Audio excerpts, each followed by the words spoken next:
আপনারা নিশ্চয়ই digital marketing করতে চাচ্ছেন, আর এই কারণেই এই ভিডিওটা আসছেন। এবং আপনারা আমার পূর্বের ভিডিও হয়তো দেখছেন, কারণ আজকে থেকে আমাদের কোর্সটা শুরু হবে। আজকে আমাদের কোর্সের ফার্স্ট ক্লাস। আমাদের যে ডিজিটাল মার্কেটিং কোর্স, এটা ডিজিটাল মার্কেটিং কোর্স নয়। এখন অনেকে বলতে পারে না, আসলে শিখাবেন তো ডিজিটাল মার্কেটিং, তাহলে এটা নয় কেন? আমি আপনাদের বলি, ব্যাখ্যা করি। প্রথমত, আমাদের ডিজিটাল মার্কেটিং সম্পর্কে আমি বলছিলাম মার্কেটিং করা, মানে ডিজিটালি মার্কেটিং করা। আর আমি আপনাদের শিখাবো ডিজিটালি মার্কেটিং করলে তো আপনাদের লাভটাই, আপনাদের তো কোম্পানি এত বড় না। শুরুতেই তো আপনারা বড় কোম্পানি ক্রিয়েট করেন নাই, ঠিক না? আপনাদের তো শুরুতে সেল করতে হবে। তো সেল কিভাবে করবেন যদি শুধু মার্কেটিং করেন? তাহলে আপনাদের কি করতে হবে? E commerce marketing plus selling. ডিজিটালের থেকে আপনাদের ই কমার্সে শিফট হইতে হবে, ই কমার্স সেলিং হইতে হবে, সেলার হইতে হবে। কিভাবে? আপনি প্রোডাক্ট ডিজিটাল মার্কেটিং এর মাধ্যমে মার্কেটিং করবেন এবং ই কমার্স সেলিং এর মাধ্যমে সেল করবেন। মানে আগে শিখতে শুধু ডিজিটাল মার্কেটিং, আমি আপনাদের শিখাবো দুইটা, digital marketing plus e commerce selling. ঠিক আছে, এখান থেকে আমরা ক্লিয়ার করলাম। এবং আজকের ক্লাসে আমি যে বিষয়গুলো বলবো, আপনারা যারা ডিজিটাল মার্কেটিং করতে চান, আপনাদের এই বিষয়গুলো সম্পর্কে খুব ভালো ধারণা থাকতে হবে। এবং আমি আমার কোর্সে শুধু এই বিষয়গুলো সম্পর্কেই কোর্সগুলো করাবো। এবং আমার কোর্সে আবারও বলে দিচ্ছি যে আমার কিন্তু কোনো পেইড কোর্স নাই, আমার সব কোর্স ফ্রি। তো আমি যা জানি সবটুকু নলেজ আপনাদের দিয়ে গেইন করানোর চেষ্টা করব, যাতে অ্যাটলিস্ট 500 জন ডিজিটাল মার্কেটার হয়। এবং আমার যে প্রফিট, সেইটা আমি আপনাদের নেক্সট কোনো ভিডিওতে বলবো। আমার 100% প্রফিট আছে, মাথায় রাখবেন, প্রফিট ছাড়া কেউ কোনো কাজ করে না। আসসালামু আলাইকুম রহমতুল্লাহি ওয়া বারাকাতুহু। আমি ফারহান জায়েদ। আজকে আমি যে লিস্ট করছি, এই কয়টা বিষয় আমাদের জানা খুব দরকার। প্রথমত হলো দক্ষতা। হ্যাঁ, আর এই দক্ষতা আপনার কোথায় পাবেন? দক্ষতা সম্পর্কে আপনার জানেন, আপনি সেল করতে দক্ষতা লাগবে, মার্কেটিং করবেন দক্ষতা লাগবে, আপনি ডিজিটালাইজেশনে যা কিছু করেন না কেন দক্ষতা লাগবে। পূর্বের যদি অভিজ্ঞতা না থাকে অসম্ভব। পূর্বের অভিজ্ঞতাটা বানানোর জন্যই কিন্তু আমার এই কোর্সটা। তো দক্ষতা নিয়ে চিন্তার কোনো বিষয় নেই। এবং এইখানে যে বিষয়গুলো আছে সবগুলোই আমার কোর্সে পাবেন ইনশাল্লাহ। দেন হলো ডিভাইস। অনেকেই আসলে হুড়িমুড়িতে পড়ে যাবে না, এখন আসলে এখনই কি কম্পিউটার না ভাই, কম্পিউটার কিনবেন না। আমি আপনাদের একটা সুন্দর বলি, সবার টাচ মোবাইল তো থাকবে ইনশাল্লাহ, সবার থাকবে। আম্মুর থাকুক, ডিভাইস কোনোটার দরকার নেই, মোবাইল আছে, মোবাইল চালাইতে থাকুক। এবং কম্পিউটারের প্রয়োজন হবে, 100% হবে। কিন্তু আপনি ডিজিটাল মার্কেটিং শুরু করেন, কিছু সেল করেন, কিছু প্রফিট করেন। আমি আপনাদের কয়েকটা পদ্ধতি বলি। আপনার যে প্রফিট হবে, ধরেন আপনি এই মাসে 10,000 টাকার সেল করছেন। 10,000 টাকা সেল করলে আপনার প্রফিট মাস্ট 4,000 টাকা থাকবে। 4,000 টাকা থাকবে, কম করে প্রফিট ধরবেন। 4,000 থেকে আপনি ব্যক্তিগত কাজে 1,000 টাকা খরচ করবেন। প্রোডাক্ট মানে আপনার পুঁজি, মানে আপনার যে ইয়াটা আছে, লিমিটেশনটা আছে মানির, ধরেন 10,000 লিমিট আছে, এটারে আপনি আরও 2,000 লাগে, আরও 12,000 করবেন। আরও 1,000 যে প্রফিট থাকে, ওইটা আপনি আলাদা করে রেখে দিবেন আপনার ডিভাইসের জন্য, কারণ আপনার ডিভাইস প্রয়োজন হবে। তো এইভাবে ডিভাইসের জন্য জমাইতে থাকেন। যেদিন কম্পিউটার কেনার টাকা হবে, এবং এর আগেও যদি হয় যে মনে হয় না কম্পিউটার এখন লাগবে, সেল অনেক বেশি, তখন কম্পিউটার কিনবেন, আগে কেনার দরকার নেই। দেন হলো মার্কেট স্ট্র্যাটেজি। মার্কেট স্ট্র্যাটেজিটা হলো, আপনি মার্কেটে যে সেল করবেন, আপনার মতো আরও অনেকে সেল করতেছে, অবশ্যই সেল করতেছে, যে আমি সেল করতেছি, আরও অনেকে তো সেল করতেছে। তাদেরকে টপকায় কিভাবে আপনি সেল করবেন, এইটা হলো মার্কেট স্ট্র্যাটেজি। ঠিক আছে, তাদেরকে টপকায় কিভাবে সেল করবেন। তো ধরে নেন যে ও একটা প্রোডাক্ট, এখন আপনারা আরও একটা সুন্দর ধারণা দিই, সব থেকে বেস্ট দিয়ে ধারণা দিব। ধরেন এই বক্সটা আপনি কিনছেন 8,000 টাকা, ওইটা 7,000 টাকায় সেল দিতেছে। আপনার কিনা 8,000, ও সেল দিতেছে কত? 7,000। এইখানে মার্কেট স্ট্র্যাটেজির একটা আছে। আপনি এই প্রোডাক্টটা 8,000 কিনে স্টক করছেন, ও 7,000 টাকায় সেল দিতেছে। এখন এইটা আপনি কিভাবে স্টক আউট করবেন? মার্কেট সম্পর্কে ধারণা থাকলে এটা আপনার কাছে কোনো ব্যাপার না। ঠিক আছে, এটা কোনো ব্যাপার না। যারা মার্কেট সম্পর্কে ধারণা রাখে, আমি মনে করি তাদের কাছে কখনো প্রোডাক্ট স্টকে আসবে না, আর যাই হোক স্টকে কখনো আসবে না। দেন এটা হলো সেল স্ট্র্যাটেজি। এখন যেটা বলবো, এটা হলো সেল স্ট্র্যাটেজি। সেলের ক্ষেত্রেও ধারণাটা এমনই। আপনার একটা কাস্টমার অর্ডার করছে প্রোডাক্ট, আপনি কাস্টমারে ফোন দিয়ে বললেন, হ্যালো ভাই, আসসালামু আলাইকুম, আপনি একটা অর্ডার করছেন, অর্ডারটা কি নেবেন কি নেবেন না? তার কাছে কয়টা অফার, তার কাছে কয়টা থাকে, নেবেন কি নেবেন না, দুইটা অপশন চলে আসছে। তার যদি মত চেঞ্জ হয়ে থাকে, অবশ্যই নিবে না, আর না নিলে তো আপনার প্রোডাক্ট শেষ।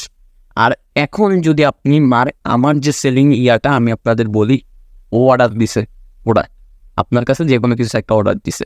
এখন ওরে আপনি আজকে অর্ডার দিলে আজকে ওর অর্ডার রিসিভ করবেন না, একদিন অপেক্ষা করে পরের দিন ফোন দিবেন। কেন? কারণ হলো ও হয়তো খুব জোশে আপনার ভিডিও দেখে খুব জোশে প্রোডাক্টটা অর্ডার করছে। পরবর্তীতে কালকে ওর মত চেঞ্জ হয়ে গেলে ও প্রোডাক্টটা নিবে না। আপনার কি হবে, আপনি কুরিয়ারে তো জমা দিয়ে দিবেন, ওর কাছ থেকে আজকে যদি জানেন কুরিয়ারে জমা দিয়ে দিবেন, প্রোডাক্টটা রিটার্ন আসবে, আপনার জরিমানা হবে। এটা তো লস করে তো কোনো লাভ নেই। ওরা একদিন পরে ফোন দিবেন, একদিনে অফকোর্স মত চেঞ্জ হয়ে যাবে, একদিনে চেঞ্জ হবেই। চেঞ্জ হইলে পরের দিন যখন বলবেন তখন নিবে না। এবং যখন ওকে ফোন দিবেন ওর কাছে দুইটা অপশন রাখবেন। আপনি কি, আমি বলি হ্যালো ভাই আসসালামু আলাইকুম, আপনি তো একটা প্রোডাক্ট অর্ডার দিছিলেন, প্রোডাক্টটা আমি এখন আপনাকে ডেলিভারি করবো, আপনি আপনার অ্যাড্রেসটা দেন, মানে ডেলিভারি করবো আপনি আপনার অ্যাড্রেস দেন। এখন ওর কাছে হাওয়া না বলার কোনো অপশন নেই। এইভাবে কথা বলবেন, আপনাকে মনে হয় 90% অর্ডারই আপনি দিতে পারবেন, 10% হয়তো ক্যান্সেল হবে। আর আগের মতো করলে আপনার প্রায় 90% ক্যান্সেল হয়ে যেত। এইটা হলো কিছু স্ট্র্যাটেজি। তো এইসব খুঁটিনাটি বিষয় সব কিছু করছে। এসইও সম্পর্কে ধারণা, এসইওটা খুবই মাস্ট লাগবে আপনার, যেহেতু ওয়েবসাইটে সেল করতে হবে, এসইওটা মাস্ট লাগবে।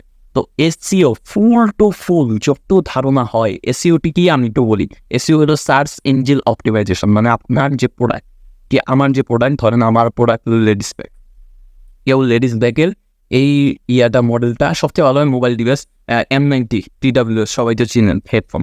তো এইটা লিখে কেউ সার্চ দিল, সার্চ দেওয়ার পর আপনিও এটা সেল করতেছেন। এখন এইটা সার্চ র্যাঙ্কে কীভাবে আনবেন? তো সার্চের যে র্যাঙ্কগুলো হয়, মানে সার্চ দিলে তো অনেকগুলো পাবে, প্রথম, দ্বিতীয়, তৃতীয়, চতুর্থ।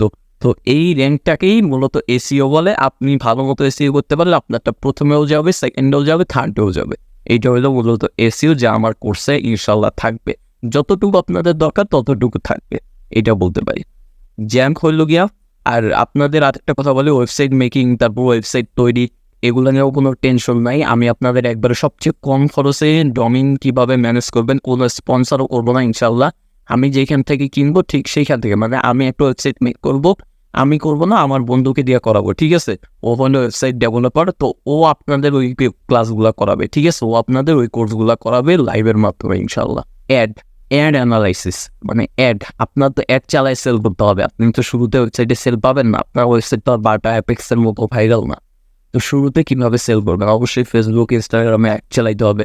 তো অ্যাড কীভাবে চালাবেন, তারপর অ্যাডের খরচ, প্রথমবার বুস্টে আপনার খরচ হবে 20 টাকা, এর পরের বারও 20 টাকা, এর পরের বার আপনার খরচ হবে 10 টাকা। কিন্তু অনলাইন কী হয়, 20 টাকা 40 টাকা, মানে তার বারে বাট আপনার কমবে, কিন্তু অডিয়েন্স আপনি সেম পাবেন। তো এই A to Z থাকবে ইনশাল্লাহ। দেন হলো ডিজাইন নলেজ সম্পর্কে আপনাদের একটু বলি, না বললে নয়। আপনি যে প্রোডাক্টগুলো সেল করবেন, প্রোডাক্টের ছবি তুলতে হবে সুন্দর মতো। যদি ডিজিটাল প্রোডাক্ট হয় ওইটা ভিন্ন কথা, বা ডিজিটাল প্রোডাক্ট হলেও একটা ব্যানার তো বানাইতে হবে। তো ব্যানার কীভাবে বানাবেন? ক্যানভার মাধ্যমে ইয়াগুলো হয়, ফটোগুলো হয়, মানে আমি তো পোস্ট করি প্রতিনিয়ত, এবং আমি যে পোস্ট করি সেগুলো আমার এর সাথে নিয়ে আপনাদের দেখাবো। সেইগুলোর জন্য ব্যানার তো বানাইতে হয়। তো সেই ব্যানারগুলো আমি ক্যানভার মাধ্যমে বানাই, এবং ক্যানভা ফ্রিতে আমি আপনাদের প্রোভাইড করবো পেজটা, যেটা ফ্রি, একবারে পেজ কিনতে গেলেও অনেক টাকা লাগে, যেটা আমি ফ্রিতে দিব ইনশাল্লাহ। তো ক্যানভার মাধ্যমে ডিজাইন করবেন, তো ডিজাইনের নলেজটুকু আমি আপনাদের দিব। তারপর কন্টেন্ট ক্রিয়েশন, এই যে ভিডিও বানাইতেছি, এই ভিডিওতে যে আমি একটা প্রোডাক্ট দেখাই দিই, এই প্রোডাক্টটা এখন সেল হওয়ার চান্স আছে। তো এই যে ভিডিও বানায় যে সেল করে, এইটাকে বলা হয় কন্টেন্ট ক্রিয়েটর। শুধু ভিডিও বানায় সেল করে না, লিখিতভাবে কেউ ব্লগ রাইটিং করে, কেউ ফটো এডিটিংয়ের মাধ্যমে রাইটিং করে এডিটের ভিতরে। তো এই সমস্ত কিছু আসলে কন্টেন্ট ক্রিয়েটরের মধ্যে পড়ে, কন্টেন্ট ক্রিয়েশনের, ঠিক আছে? তো এই সব বিষয়গুলো আমি আপনাদের শিখাবো। এবং সর্বশেষে আমি আপনাদের একটা কথা বলবো, যখন যে বললাম, এই প্রত্যেকটা শিখাইতে তো বলছি 1.5 মাসের মতো সময় লাগবে। ধৈর্য সহকারে ভিডিওগুলো দেখবেন, এবং অবশ্যই আমার কোর্স শেষ হওয়ার আগে কেউ স্টার্ট করবেন না। আর স্টার্ট করলেও 10-12টা ক্লাস করেন, এরপরে স্টার্ট করেন, ঠিক আছে? তাহলে আপনার জন্য বেস্ট হবে। কারণ আপনি কিছু না বুঝে যদি স্টার্ট করেন, এবং ধরেন আপনি বুস্টে $100 লাগাই দিচ্ছেন, $100 বাংলাদেশি 10,000 টাকা। আপনি $100 লাগায় যদি একটা প্রোডাক্ট বা 2টা প্রোডাক্ট সেল করেন, আপনার লস না, পুরো লস। এর জন্য আগে ভালো মতো শিখবেন, এরপরে ট্রাই করবেন। এবং আমার কোর্সটি যদি ভালো লাগে, কোর্সে যদি মনে হয় কিছু শিখতে পারবেন, তাহলে অবশ্যই লাইক করবেন, শেয়ার করবেন, এবং সাবস্ক্রাইব করে দিবেন কোর্সের সাথে থাকার জন্য। সবাই ভালো থাকবেন, সুস্থ থাকবেন। আসসালামু আলাইকুম ওয়া রাহমাতুল্লাহি ওয়া বারাকাতুহু।